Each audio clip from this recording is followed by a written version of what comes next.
So if you haven't put your cell phones on silent, please do so. And I'm going to invite Mia, Student Body Vice President, up to the stage to lead us in the Pledge of Allegiance.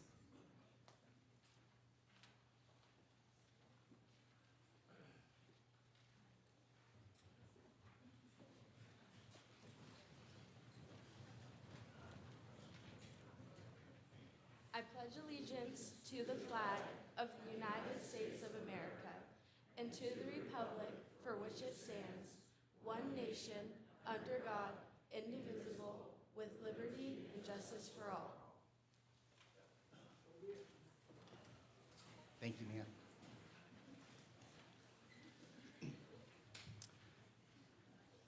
So again, good morning and welcome to our first State of the City address. We hope this continues to be a yearly tradition, and it's exciting to see so many of you in the audience. Again, my name is Jesse Gibbs, board member of the Angels Camp Business Association and also a downtown business owner. This idea came from a small conversation and led into what we see as a great presentation, so you can all see what's going on in our wonderful city of Angels Camp. I want to thank you all for taking time out of your busy schedules. I know many people are business owners. Your shops may be closed for early today or closed for a couple hours, but we thank you for coming out because we live in a wonderful city and there's great things happening and we don't always get that information. So when the mayor spoke to one of our organizations, we said, you know what, we need the community to hear this in a forum like this so you can see what's going on. I do want to thank the Angels Camp Business Association, Destination Angels Camp, in partnership with the city for putting this together this morning. Thank you to city staff for being here and distinguished guests that were invited. Also to the Bret Hart Theater. This is an amazing location we have, and thank you for them allowing us to be in here. They're recording this so it can be, and I believe it's being live streamed as well right now, so that way we can go back and listen to it in the stuff later on. So with that, I know you're not here to listen to me. You want to hear, you want to hear from our great mayor. So with that, I'm going to welcome Mayor Chimenti to the stage to begin his presentation.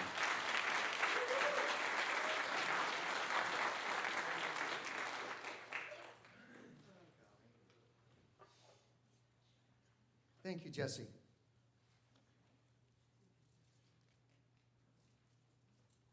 My fellow residents, city council colleagues, city staff, and community partners. It is my honor to deliver the City of Angels State of the City address. Thank you, Destination Angels Camp and the Angels Camp Business Association for hosting this event. Thank you, Bret Hart High School, for allowing your school to be the venue for this event. Thank you, folks.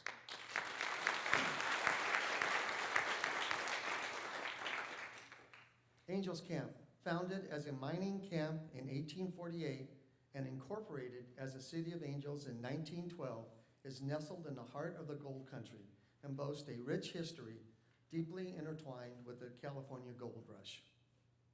The city, renowned for its captivating stories, its interconnected history with Mark Twain and a legendary Jumping Frog Jubilee, continues to be a vibrant hub for residents and visitors alike. Today, I will share with you some of the city's accomplishments in 2024, the exciting projects that we have planned for 2025, and share this podium with some of those who have journeyed with the city to get us to where we are now and will walk together with us to get the city to where we want to go in the future. Let us start our morning together by talking about the city administrator. The city administrator is the chief executive officer of the city responsible for implementing the direction of the city council, ranging from day-to-day operations, strategic planning, and economic development. With this in mind, the city initiated the recruitment of a permanent city administrator in July of 2024. An interim city administrator, Steve Williams, served the city from July 2024 until February of this year. Thank you, Steve, for your service to the city and its citizens.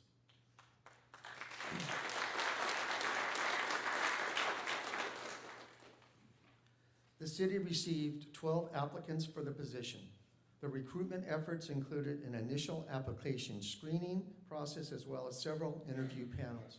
In November 2024, the top applicants were invited to a 3-panel interview process. The interview panels included a community panel, a professional panel, and a department head panel. This resulted in 4 finalists who were then interviewed by the City Council. As a result of the extensive search, which included input from the community, external partners, and city staff, I am pleased to introduce to you Pamela Koranigan, our new city administrator.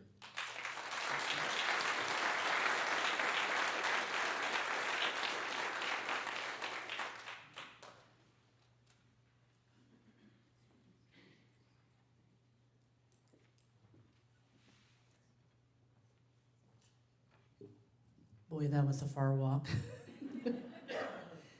Thank you, Mayor Chimente.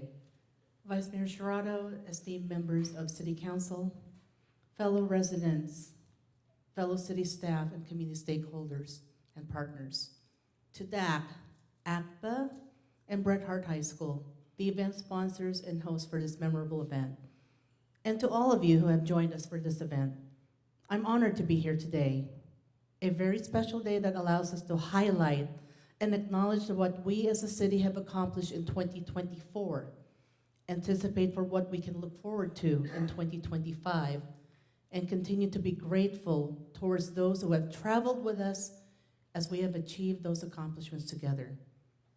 And when I say we, I really mean we. I want you to ponder on that one. Time really flies. So my staff will laugh at this one when I say this is week 4 for me as city administrator. And for each additional passing day, I reflect on and I'm getting more excited about the many possibilities that our city has to grow and evolve in terms of community development and economic development. I refer to them as twin goals, where the first focuses on creating a better place to live, work, and play, while the second hones in building and maintaining a strong, sustainable, and thriving economy. I'm a firm believer that one cannot thrive and achieve full vibrancy without the other, that both, as a united goal, when achieved, provide a balance enjoyed by residents, business owners, and visitors. I'm also a firm believer of community organizing, bringing everyone together to address shared concerns and build collective power to effect positive changes within the community. As you all know, it involves building relationships, identifying issues, and advocating for solutions. It is the ultimate form of embracing the truth that no man is an island and putting that belief into action. In my many years as a civil servant, I've seen plenty of great projects and endeavors fail because its implementers did not realize the power and impact of collective buy-in, and instead fall prey into taking matters into their own hands and not including stakeholders and end users and the community at large. Let me tell you this, without buy-in, without engagement and conversations, without taking the time to listen to those who could be affected or have a stake in your endeavor, without taking the time to thank those who helped you along the way, even the best projects fail to launch, or at the very best, they don't last. What I've shared with you just now resonated loud and clear for me during the city's entire recruitment process for the new city administrator. Our city has good foundations towards a vibrant, prosperous future that we all see. First, our current city council, composed of Mayor Chimente, Vice Mayor Shirato, and council members Bihil, Brolio, and Moncada, want to continue the city's efforts towards greater lines of communication, more improvements to customer service and service delivery, greater opportunities to mutual partnerships for the betterment of the city's residents and business community, greater civic engagement, and a higher level of transparency citywide. The City Council and staff have much planned in the horizon, starting with greater business and stakeholder outreach efforts, exploring more avenues towards greater economic and community development, streamlining business processes, and increasing efforts towards greater civic engagement and community input. This is just to name a few. Second, the city has steadfast partners and stakeholders who journeyed with us as we are here today and are looking forward along with us for a better tomorrow. Our esteemed mayor will mention a few later on. Third, the city has friendly residents and businesses who continue to uphold, cherish, and exercise values that result in a peaceful quality of life. That, along with a silent hope that those who are in place to do so would continue protecting everything that makes our city very special, unique, nostalgic, and a worthy place to call home. It is in my hopes that in the past 4 weeks and counting, staff and I have earnestly demonstrated improvements in customer service and community engagement, starting from the front counter all the way to City Hall's open door policy for residents to have face-to-face conversations with City Council, City Administrator, and staff. Last but not the least, speaking of staff, the city has great staff, from its line staff to its department heads, folks that I'm very proud to call my colleagues and work family, and honored to work alongside with them as we continue to serve the public.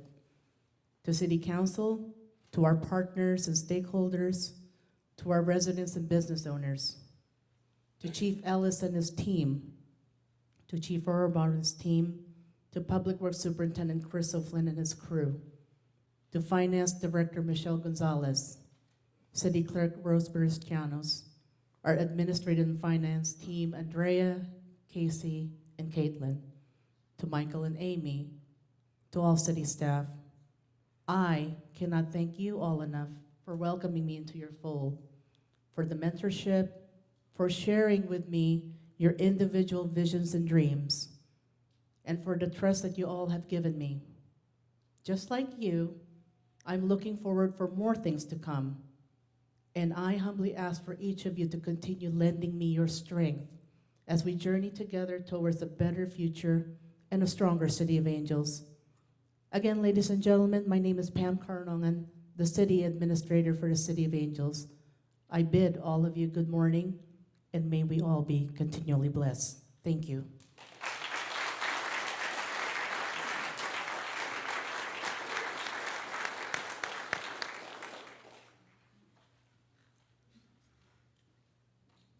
I didn't know there was someone shorter than me.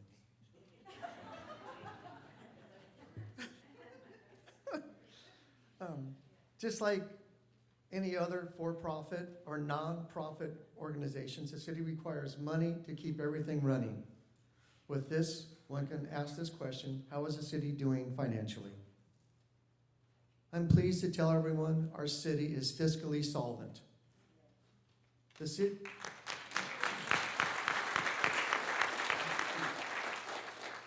city operates with a general fund budget of approximately $6.5 million and an enterprise budget of approximately $5.3 million. The enterprise fund is our water wastewater fund. We take a very conservative approach when planning for additional revenue and typically use a 3-year average to determine expenses.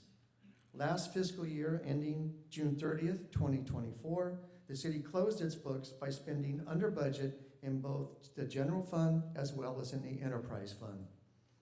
A clear indication that each city department demonstrated strong fiscal management and responsibility. The city has a general fund unrestricted reserve of approximately $4 million. I would like to take this opportunity to thank our fiscal director, Michelle Gonzalez, for all of her hard work and direction that she gives to the council.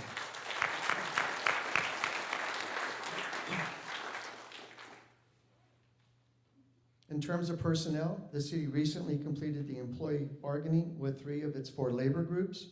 Employees in those labor groups received a minimum of a 12% equity adjustment increase in salaries. This is the first equity adjustment in the last 8 years. The city has also hired 9 individuals in 2024. 1 was an interim position and 1 was part-time. The other 7 positions were full-time positions which were vacant or newly created. Public Works. The amount of work completed by our limited staff of Public Works, water, and wastewater employees is remarkable. Led by Public Works Superintendent Chris O'Flynn, the entire water and wastewater system is operated by 5 employees. This includes everything from receiving raw water from the Utica water system through the discharge of wastewater and everything in between. Numerous state and federal regulations guide the daily activities of our water and wastewater staff. After we receive the raw water from Utica system, the city is responsible for treating, servicing, distributing, collecting, sanitizing, and discharging the water to our 2,000 water and wastewater customers. Our Public Works Division is also served by only 6 full-time employees, including 1 supervisor. The staff is responsible for everything from street maintenance to infrastructure repairs to mowing city parks to emptying city trash cans. We could not function without them.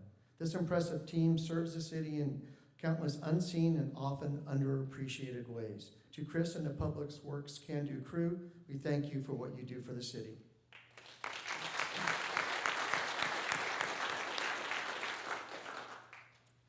Now let's talk about another team, our fire department.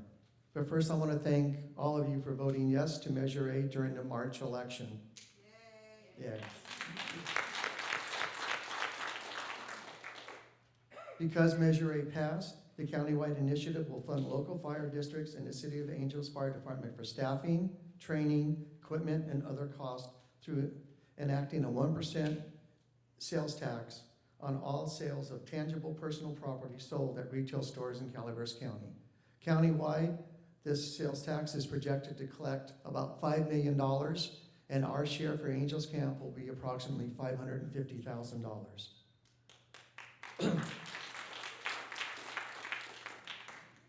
We are using this funding to enhance staffing and service levels within our fire department. The fire department began recruiting efforts in 2024, which will double the staffing of the department. Prior to Measure A, the fire department had 5 full-time first responders and 1 part-time fire chief.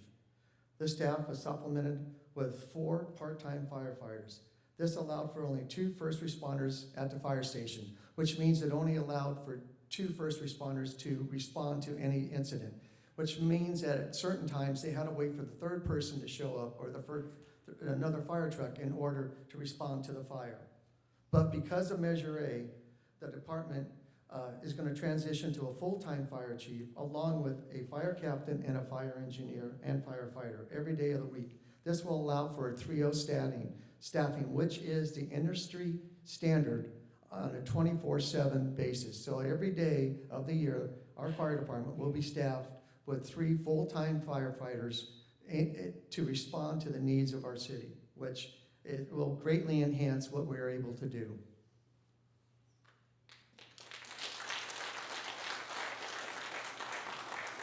Again, fire service is a priority in our community.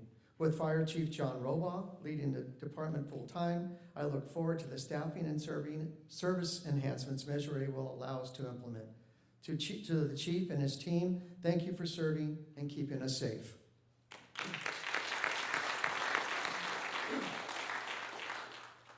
Another equally important aspect of public safety is our police department. The city's police department is dedicated to delivering quality service through the creation of partnerships with the people they serve. These people include all members of our community, elected and appointed officials, and public and private agencies. The police department is service-oriented, and we appreciate the good work that they do.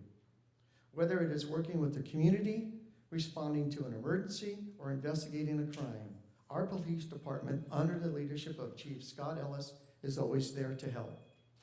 The city closed this year with 1 vacant police officer position. Interviews were recently held to fill this vacancy. We are also on active lookout for those who wish to pursue a career in law enforcement, and most especially in our police department. The city sponsors new recruits through the academy. If you want to join our police department, please contact Chief Ellis via telephone, email, or just pay him a visit at the police station. To Police Ellis and his team, thank you for all that you do to help keep us safe.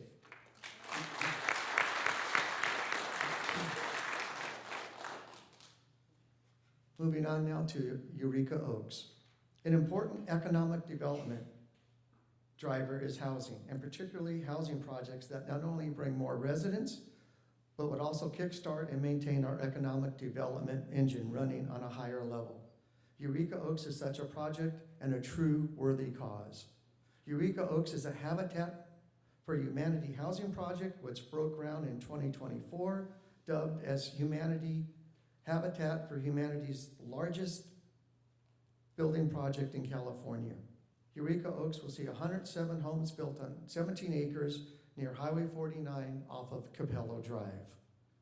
Through community donations and federal grants, partnerships with the city, and the good work of Habitat for Humanity, Eureka Oaks is one of the largest construction projects in recent history within our city.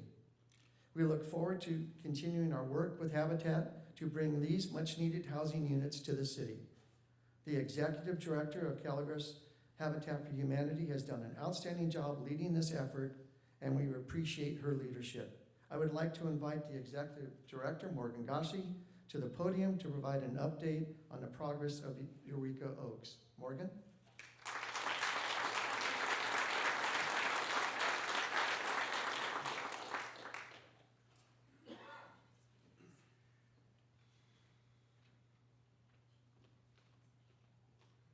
Good morning, everybody. Okay. Thank you. That's a lot of pressure. Well, thank you so much for having me up here. I know you probably didn't select me, but if you know me, especially in the last year and a few months that I've been with Habitat, it hasn't been difficult for me to share about Habitat's mission and what we're doing. I'm so honored to be a part of this organization, and I'm honored to be able to work with an incredible board, many of whom are actually here this morning. So thank you to you guys. I have an awesome staff who is somewhere in here. I'm sorry, I can't even see where you guys are. Oh, there you guys are. Thank you. Incredible staff, yes. Thank you. And also, to be honest, a lot of you, probably a majority of you, in some way or another, have been involved with Habitat over the years, whether as a volunteer or a donor. And so I want to thank each of you in whatever capacity you've been involved, because truly, we believe this at the very core, we would not be here without your support. So thank you for that. Yeah. I'm sorry, Chris, if this is gonna mess things up. I can't even see at this angle, so I'm gonna come down here if you guys don't mind. Is this okay? So this is the mission of Habitat for Humanity International. We share the same mission, which is seeking to put God's love into action. Habitat for Humanity brings people together to build homes, communities, and hope. If I were to ask most of you right now, you would probably be somewhat familiar with Habitat's background, that we're involved with homes in some capacity. But we really do see the greater mission of not just homes. Homes is the core of who we are, but it's also building the community and building hope. There's 4 major pieces to what we do here at Habitat for Humanity Calaveras. Services that we're very proud of, and if you poll any of my board members or any of my team, they'll gladly share more details. This is not exhaustive by any means, but it's home ownership, home repair, volunteerism, and veterans build. The home repair program, since our inception, we've done hundreds of critical home repairs across this county, all the way from Railroad Flats to Burson and Wallace, Angels Camp, Arnold, and we're very proud of the impact that we've been able to do. You may know someone that has actually had a home repair with us. It's not something that we advertise very much, which we'll be better at doing, but also it's to respect the confidentiality of those who are getting the affordable home repair. These repairs can be things like accessibility modifications. We're incredibly proud of our partnership with Mark Twain Medical Center. They've donated to us for a couple of years now to help allow accessibility modifications, ADA compliance for people that can no longer bathe themselves and need grab bars or walk-in showers or walk-in tubs. Heating and air conditioning issues. I can get emotional thinking about this, but this was impactful right when I was coming on. We had a couple that were seniors, and the husband was a veteran, and were literally heating their home with their oven. It was right before Christmas, and because of Habitat for Humanity, a call was made, and we were able to get heating into their home before Christmas. These are the impactful stories that we get to be a part of, and anytime you want to grab me truly, I would love to tell you more, because that's what drives us, that's what keeps us going, and coffee. Roof repairs, we're doing a lot of those right now based on the level of rain we've had too. But we're doing a lot of roof repairs, sewer and septic repairs. We're really grateful for our partnerships with Angel Sewer and Drain and Angel Sheet Metal. They've been fantastic at, yes, that was a nice little clap there, thank you. They've been great at also helping to identify candidates that would qualify for this program. So this is a big part of what we do that you may not be aware of. Then we have the Veterans Build program. So this is something that Scott Steed from my team really spearheaded, and he should be the one. Wave your hand up, not to embarrass you. He's over in the corner. He is an Army veteran himself, and felt a strong passion to bring support for veterans here. I'm not sure if you're aware, but Calaveras County is one of the highest population of veterans per capita in the state of California. Thank you. Yes. And for that reason, Scott and the board felt it was really important to bring support to this community through the Veterans Build program. So there's 5 main pillars that we focus on with the Veterans Build, and you'll likely see more and more explanation around this as time goes on. But obviously building for veterans, sometimes there's special funding and special support for veterans for homeownership. And then we have employment. So obviously we have Scott. We also contract with a veteran, and we're really proud of that as well. Volunteer engagement. So we have special volunteer projects directly targeted towards our veteran community. Education, we will have in the coming months and years ahead a lot of special programs that we can use for the education sector.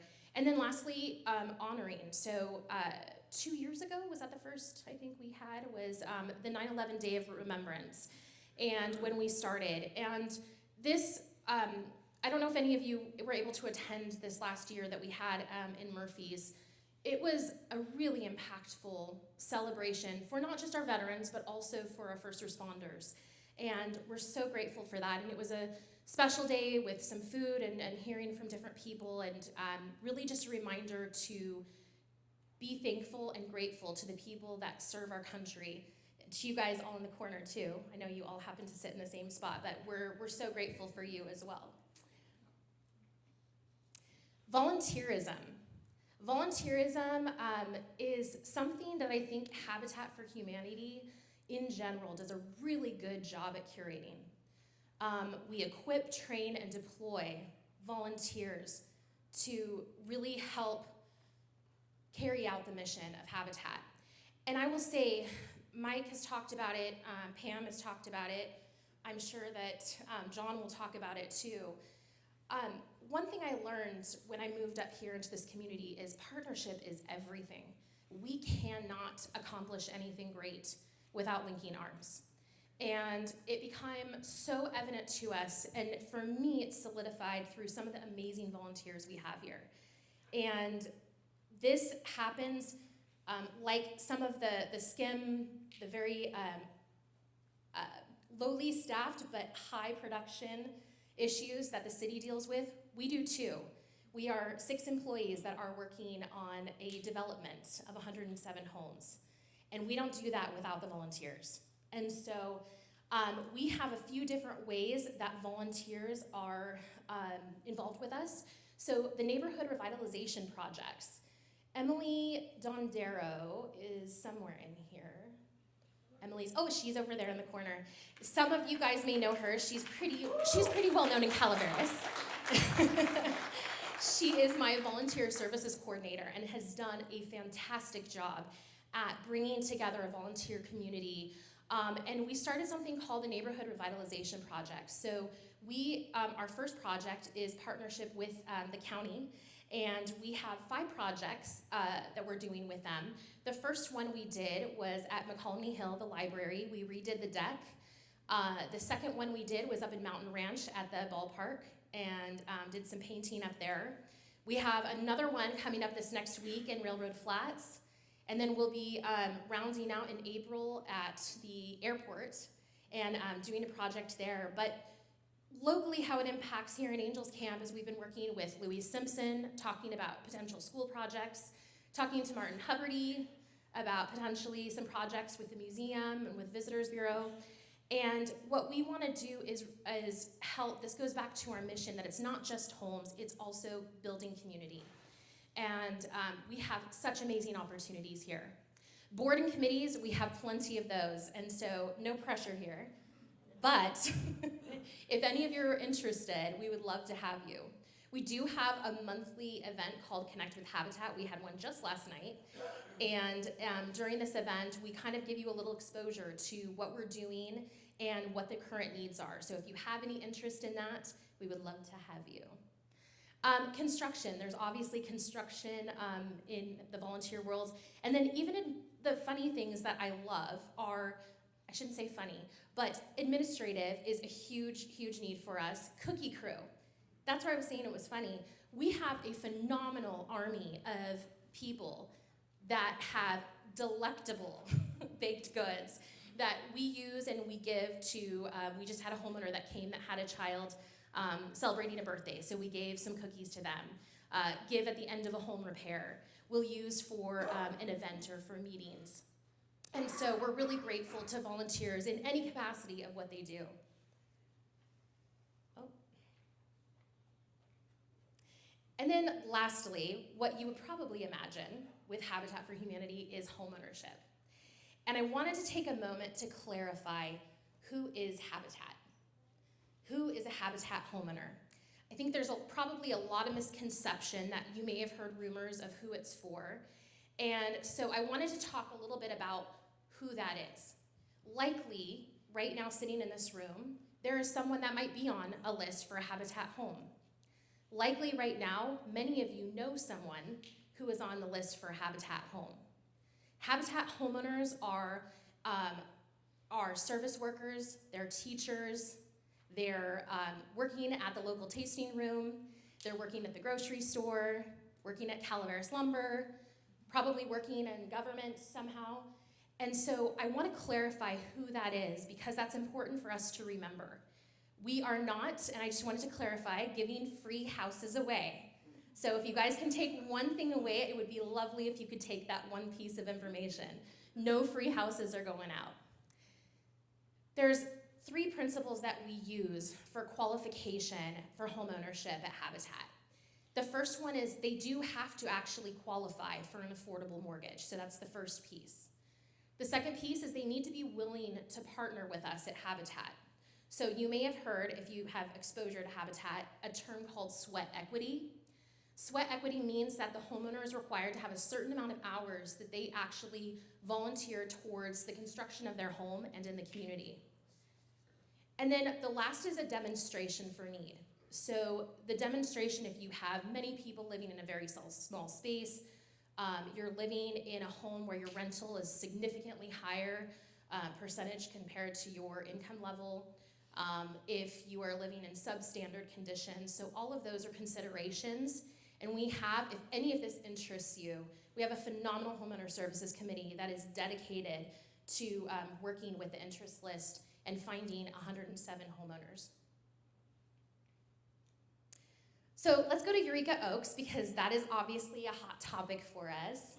And I want to say that while I get the joy of working through this project day to day, this is from the sweat and probably blood and tears of my predecessors, one of which I'm thrilled is on city council now.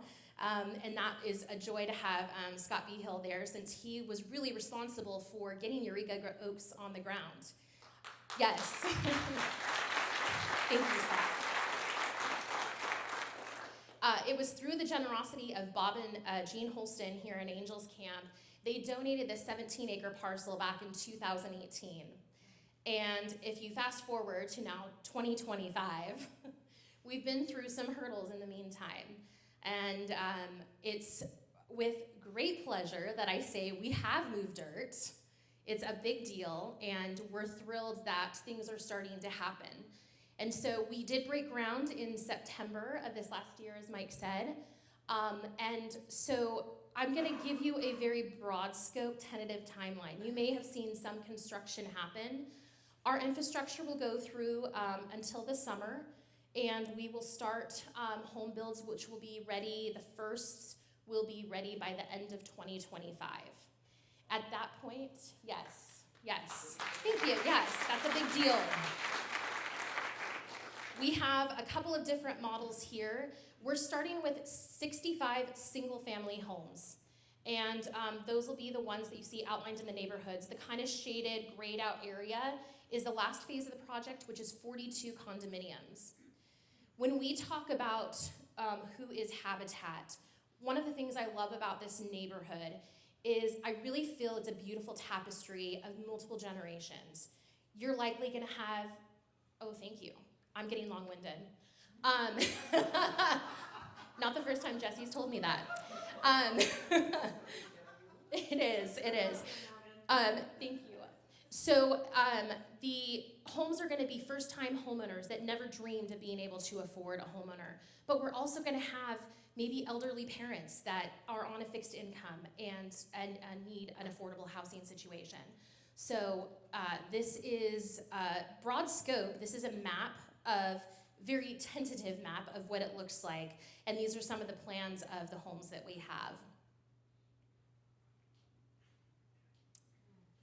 We just have a little bit of a flyover here. And you know, this has changed significantly even since this was taken. Our hope is on our socials and our website, you'll see an update of all of the work that's been done, time-lapsed images. But we are just so thrilled to be actually moving on this project. So thank you to the partnership with the city. Amy has been phenomenal, wherever Amy is, Augustine, yes. Oh, there she is. She has been really instrumental in helping us with this project, but also I just wanna say, if you wanna be a part of something that will fill your bucket and that is really moving the needle here in the city, I encourage you, get connected with us. Come talk to one of us. We'd love to have your volunteerism. We'd love to have your money. And we'd love to have your experience and your support. So thank you guys so much.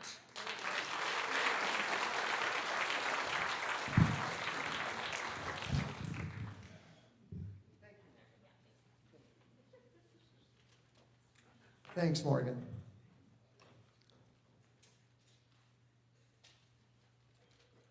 Another essential aspect of a city's economic development is recreation. As such, we are all anticipating the opening of Utica Park. Yay!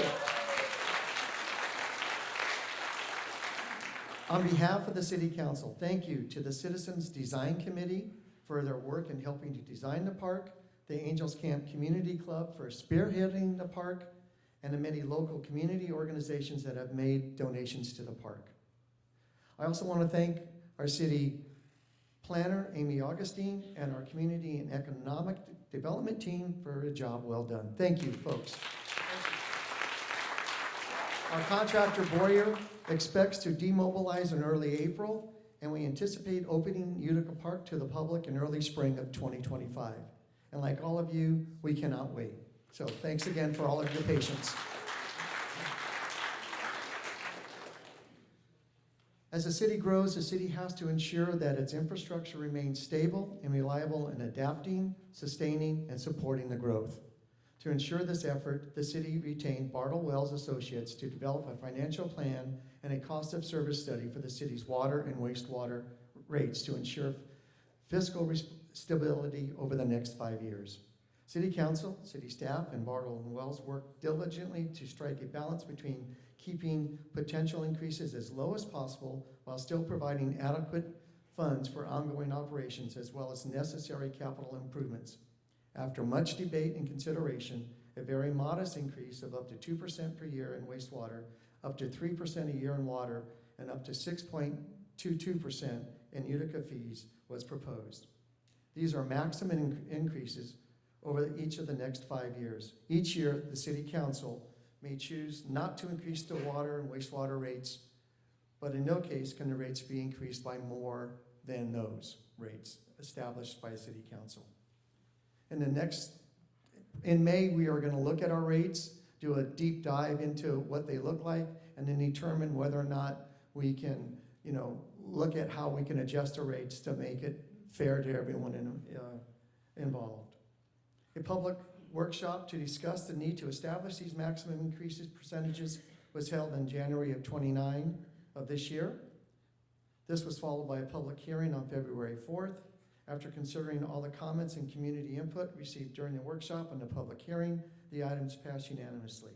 The city's water supply is provided through a joint powers agreement between the City of Angels and the Union Public Utility District. The JPA, known as the Utica Water and Power Authority, has served the city and its partner agencies since 1995.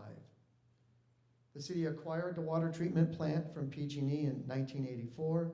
It's a 2.5 million gallon tank located at the water treatment plant, and it is the only existing storage tank within the city's water system.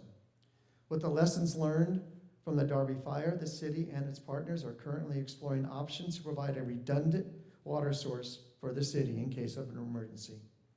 The city maintains 167,000 linear feet of pipeline with diameters ranging from 2 to 14 inches.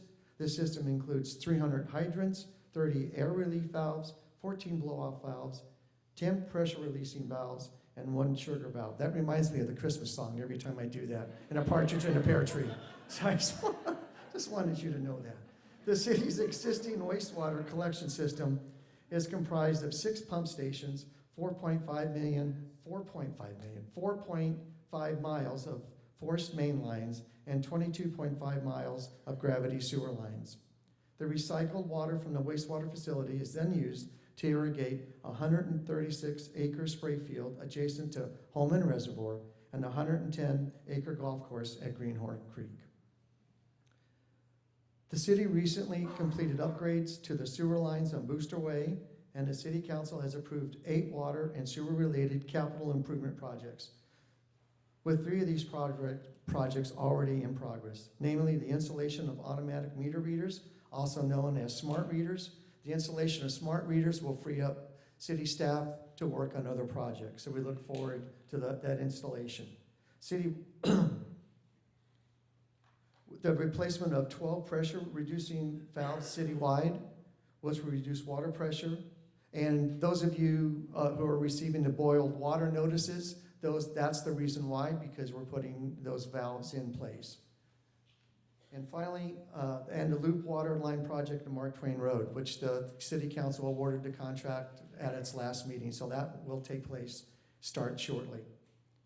Other additional CIP projects to watch for are the replacement of the primary water line from the treatment plant to Murphy's Grade Road, the replacement of the water and sewer lines in the Murphy's Grade Road area, replace sewer line in the Vallecito Road East Angels area, and replacement of the sewer line in the downtown area. Again, thank you to Chris and our team for helping to organize and move those projects forward. Thank you.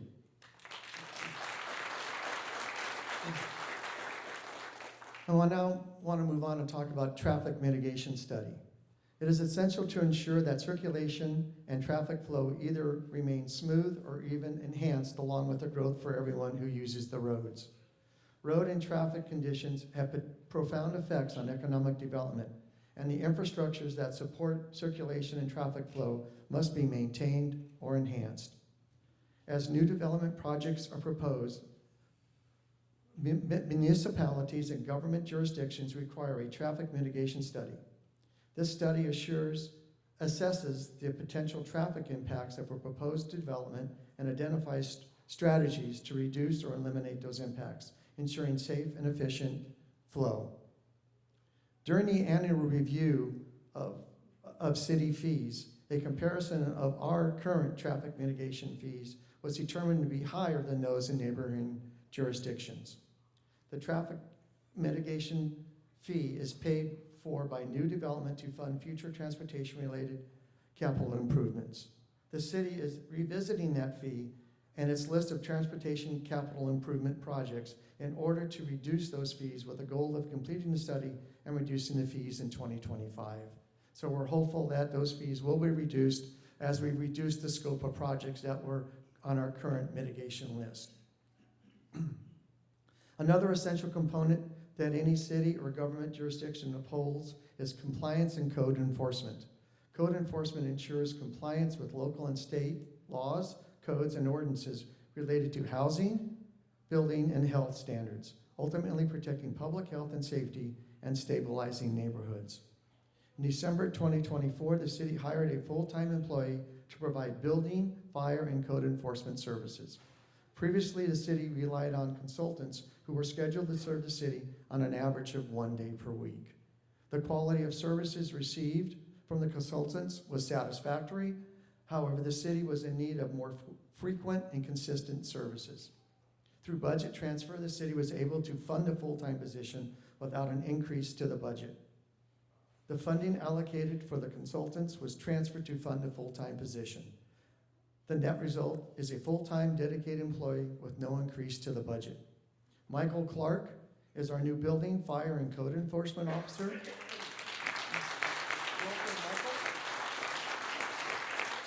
He is a full-time employee with an impressive work history and a variety of experiences. Michael has hit the ground running, and with his previous experiences, we hope for a brighter future for all of those who are trying to get through the muddied waters of building and all of those other things. So we're confident that with Michael on board, he will again allow us to better serve all of you. To Michael, thank you for being a part of our city team.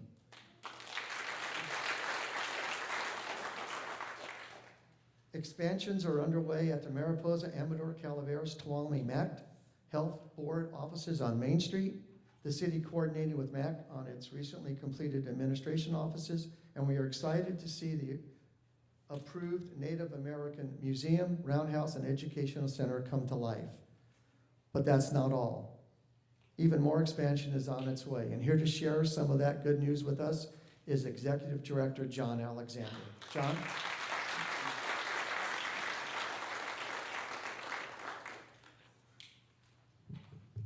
I'm going to take a cue from Morgan because if I can get that out of there. I got to get over here where I can see my little slides.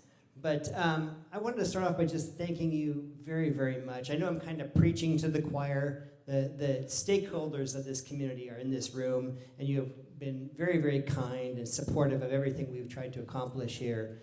And so I want to start off with that thank you and tell you just how excited I am to even have an opportunity to speak today. So, as we mentioned, MACT, when you drive by it all the time, you wonder, what the heck's going on over that place? What is that place? I would like to take a few minutes to just kind of demystify who we are and what we do. The Mariposa, Amador, Calaveras, and Tuolumne was our name. We recently added Alpine County to our service area. We kept the same logo because we didn't want to be known as MACT. We've been operating since 1969. That's an important date because you may not have been aware, but there was no health care for Native American Indians in California in the 60s. A child had to die of a tooth infection in Southern California for Indian Health Service to finally send the California area office to Sacramento. So having said that, in 2013, we actually became an organization that could negotiate a contract with the federal government and create what we're called a Title I contract. So we have a board of directors made up of 4 federally recognized Native Americans. One of them is kind enough to show up today and join us, Sue Tasso down here.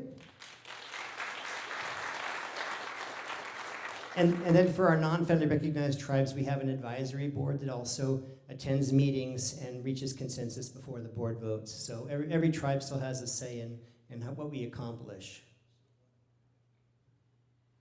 So I'll throw the mission statement up there for you and our vision. But basically what I want you to understand is that these mission and vision is what anybody would want. You don't have to be Native American to want to be treated right when you come in the door. You want to be welcomed, to receive the care, the quality of service that you deserve, and that's what we're all about. And quite frankly, the tribes believe that there's not a lot of choices in the community, and that's why we do take non-Native patients also. So that's another myth in the community, that this is not just for Native Americans. We take all comers. We do have some areas of focus that are obviously like any business. We want to maintain the traditional medicine, but balance it out with Western medicine as well. We have some alternative healing services too, like chiropractics and behavioral health. Obviously, we're there to improve the communities that we serve, all of them, Native and non-Native, right? By providing professional staff and services to our patients. And of course, expansion is very, very critical in this time of need. Again, based upon what's happening everywhere in the world, it's important to maintain that business plan and make sure that we can continue on throughout the years. So I'd like to throw up some numbers for you too, just so you have an idea of the impact we have on the communities. Again, just last year, almost 10,000 medical patients, 2,000 of those were Native Americans, so there's 8,000 non-Native patients visiting MAC services already. Dental, almost 6,500, 1,500 behavioral health patients, which is one of our newest additions to our services. So it's just kind of taking off. And then optometry services, 6,000. We have a facility in San Andreas, and we also just acquired a facility in Sonora. But 495 Native American children in our community.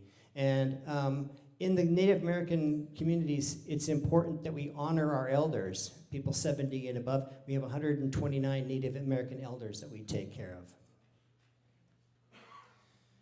of. When you get past the patient numbers, these are the actual numbers of patient office visits.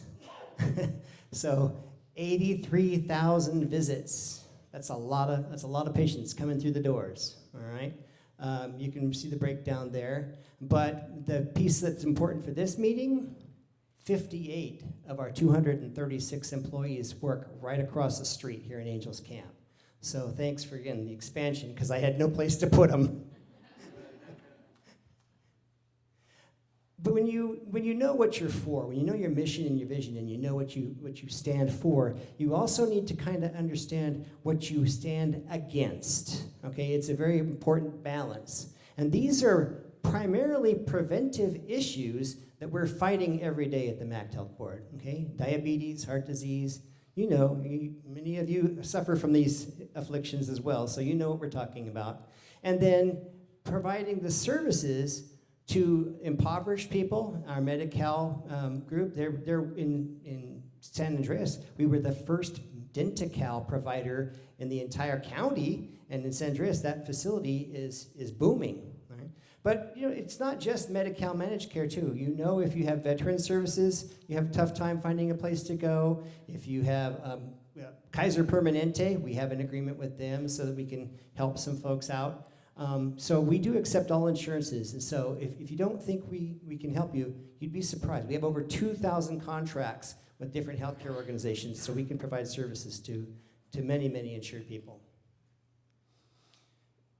I kind of started off with this because this is obviously important for all of us, is that communication, relationships, and collaboration. Right? We've got to build those relationships. Internally, like I said, I've got 5 counties, a couple of hundred people. It's important that we all have the same, consistent vision and mission.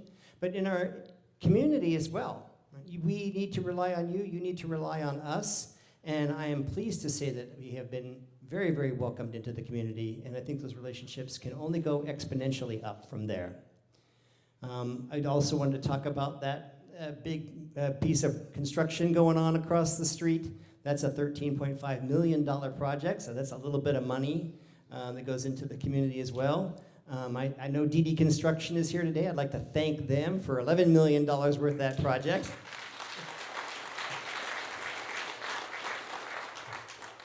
The administrative wing opening, I moved into my new office this week. Thank you very much to the city for giving us a conditional occupancy permit. I know that that was a bit of a struggle, but I had people opening doors for me through this whole process.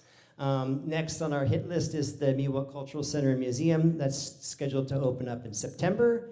That's the bottom floor of that building. The first two-thirds of the building is going to be the Miwok Cultural Center. The bottom third in the back is actually IT. That needs the same HVAC and security requirements that the museum needs. And so we are quadrupling our IT department so that we can keep up with technology. And then out in front, right now it's just kind of prettily landscaped, but there will be a Roundhouse Museum in the fall of 2026. A Roundhouse is a Native American church, but this one you'll be able to go into, but the technology is going to be amazing. We're going to have Native American dancers dancing above the top of the Roundhouse, a fire pit. There will be screens where Native American elders will tell you their story of what it was like to grow up in the community. So it's going to be really amazing.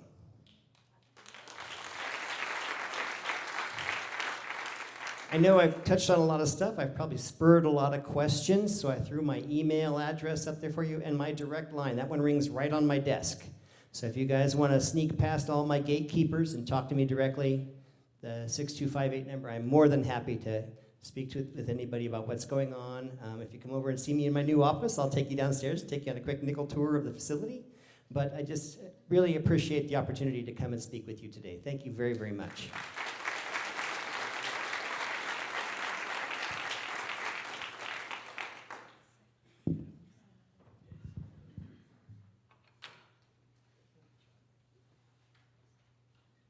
Thanks, John. I want to share with you what we're going to do very shortly, and that's explore the possibility of Angels Camp becoming a community choice aggregation. And the teacher in me wants you to go home and Google that. But there are a number of cities and counties that have partnered with a third-party vendor to provide electricity at a reduced rate to its citizens. This is a volunteer program. The citizens can opt in or out of the program, but at least I think it's worth exploring, and I think City Council shares that. So hopefully in the near future we will have a presentation, and once that presentation is made, we'll come out to you folks and we'll talk about it and the viability of us looking at a way to reduce our electric rates. So just stay tuned for that.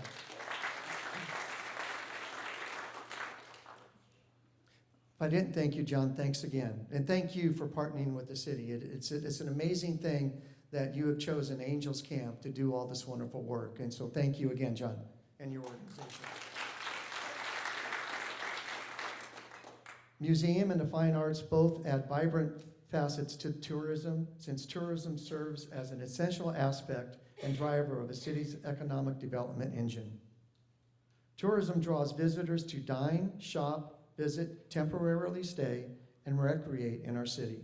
Two important and passionate partners in this endeavor are the Angels Camp Museum and the Calaveras Visitors Bureau.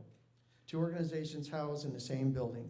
On the outside, it may seem small to you as you pass or drive by, but its grounds, contents, and most especially the dedicated staff and volunteers let visitors know that there is so much more than meets the eye.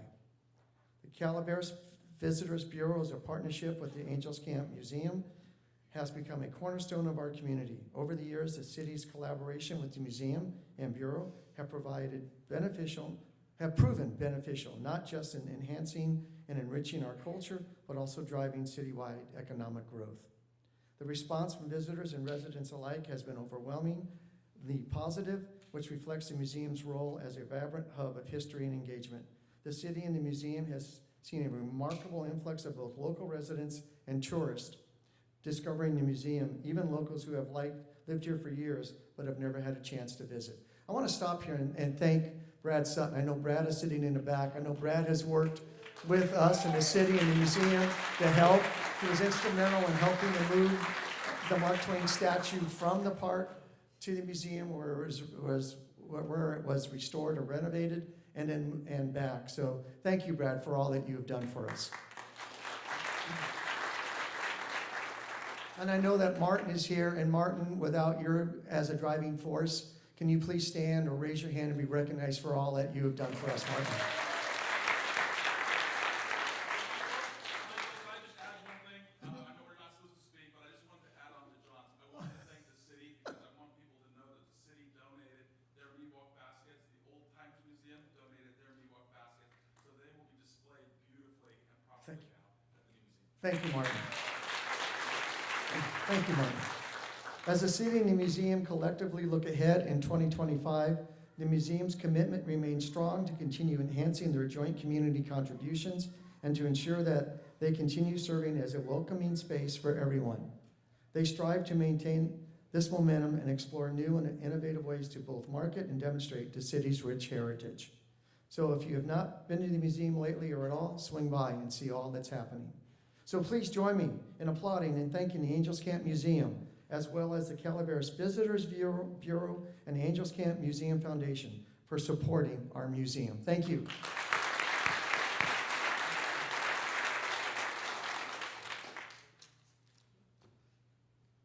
Now let's turn our focus to Foundry Lane and economic growth. First is an update on Foundry Lane, which will begin new development projects as well as enhanced circulation for our city. Which will bring new development, excuse me.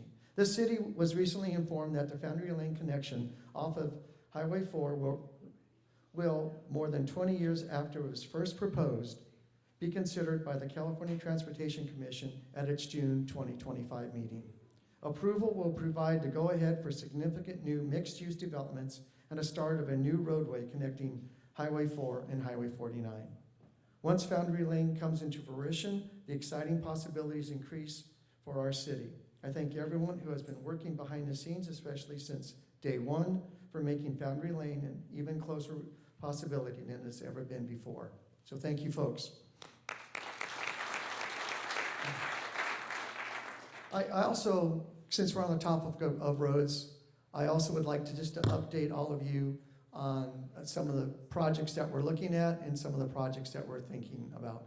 The city recently purchased a crack sealer, which is going to allow city staff to seal crack our roads to maintain their integrity for a longer period of time.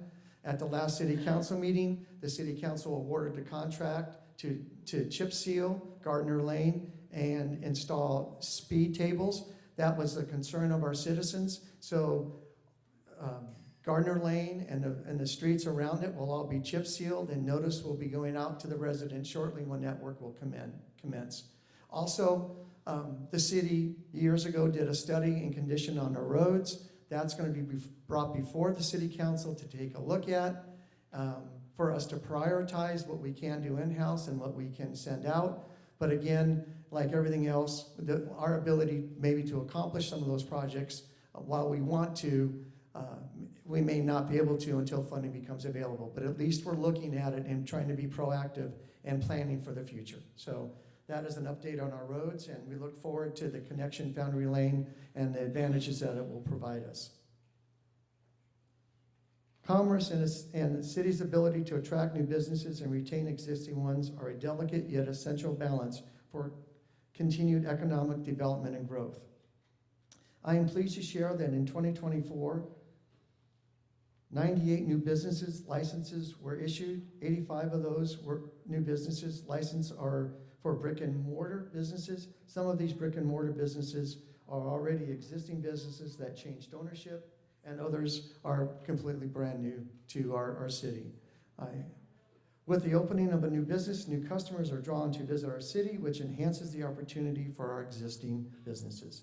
With this, I wish the continued success for all of our businesses. Thank you, all of you, for supporting.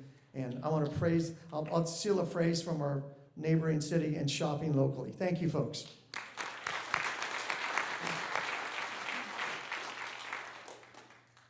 Someone recently asked me the question, Mike, what do you see for the city's future? What do you wish to see for the city? My wishes? I wish to see growth for the city, all while continuing to protect and treasure the things that make our city special in our hearts, and to keep all of our residents happy, healthy, and safe. I wish to see more residents and have a greater sense of, I wish to see more residents have a greater sense of community and civic engagement. I also wish to see more visitors who would bear witness and know what a great community we have. I wish to see more businesses in our city thrive, not only to serve their customers, but also to provide good paying jobs for our citizens. Along with this, I wish for more affordable housing so that our next generation continue to work, live, thrive, and build their families here in our city. I also wish for continued and new partnerships, with each partnership providing a bond forged on mutual respect and accomplishment of shared goals, with that goal being the betterment of the city and her residents. I wish to see a vibrant city, strong, stable, and proud in her own right, in all aspects.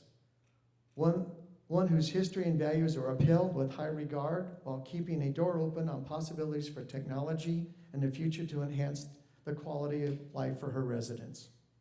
As Pam had mentioned earlier, community development and economic development are enablers, and our journey together, we have to do together. No person is an island.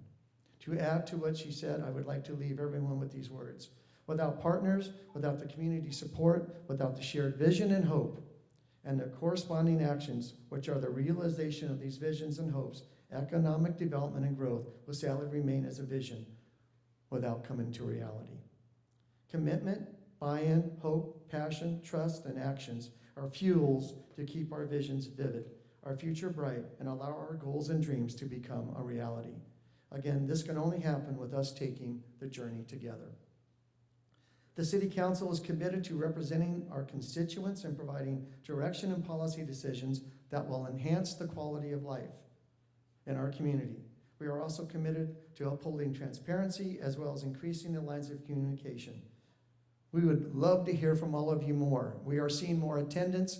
We also still continue to live stream our council meetings. It's important for us to know what you would desire and want, so that our decisions aren't always made in a vacuum. So again, we appreciate those who are attending, and we encourage more representation. You know, those of you who are sitting in this room remember Bob Bach. He was a great educator. He was our county superintendent. He was our superintendent here. And when I first became superintendent at Vallecito Union years ago, I looked to Bob as my mentor because that was my first superintendency. And we talked about a number of things, but the thing that we keyed on was communication. And Bob shared with me, Mike, no matter how hard you think you're trying to communicate, you always can do better. And with that, I've taken that to heart. And since I've been on City Council, what we're trying to do through this venue, even though it kind of grew a little bit bigger than I wanted it to be, is to hope spread communication. Because I think with communication becomes what communication allows us to do is have informed citizens. With informed citizens, we all know where we're going, and as Pam shared, we can take that journey together. So again, I take Bob's words to heart. He was a wonderful gentleman, miss him terribly. And again, we always can do better with communication, but this is our first step in the direction of providing more communication to you folks. So for me, as your mayor and fellow resident, for my esteemed City Council colleagues, for city staff, for the city's many partners and key stakeholders, thank you in advance for all that you've done for our city. The city's future is bright. We are well positioned to make our city an even greater place to live, work, and play. With that, I thank you all for joining us this morning for the State of the City. Thank you, ladies and gentlemen.